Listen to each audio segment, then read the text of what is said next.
नमस्कार, प्रणाम, हर हर महादेव। हम हैं प्रियंका देवी कुशवाहा और हमारे यूट्यूब चैनल भोजपुरी गीत में रोज सुबह के स्वागत बढ़ोगे।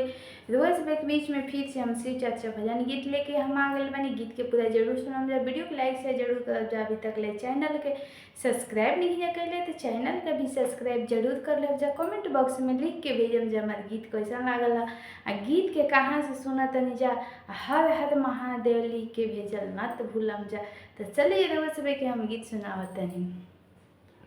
हाथावा में बांधे शिवा गुरु के कंगनावा, शिवा गुरु के कंगनावा। बोला बोला ए बहिना हर हर महादेव, बोला बोला ए बहिना हर हर महादेव। मंदिरा में बोलिहा चारा चावों में बोलिहा, चारा चावों में बोलिहा। बोलाए बहिना हर हर महादेव, बोला बोलाए बहिना हर हर महादेव। ससुरा में बोलिहा नैहराओं में बोलिहा, नैहराओं में बोलिहा।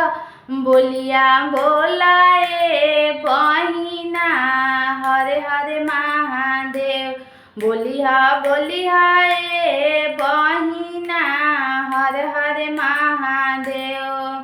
घरवा में बोलिहा अंगनाओं में बोलिहा, अंगनाओं में बोलिहा। बोलिहा बोलिहा ए बहिना हर हर महादेव, बोलिहा बोलिहा ए बहिना हर हर महादेव।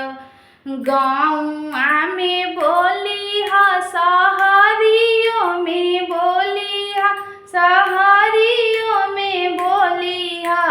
बोलिहा बोलिहा ए बहिना हर हर महादेव, बोलिहा बोलिहा हे बहिना हर हर महादेव।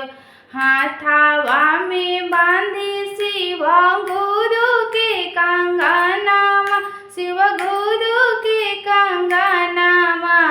बोलिहा बोलिहा ए बहिना हर हर महादेव, बोलिहा बोलिहा ए बहिना हर हर महादेव।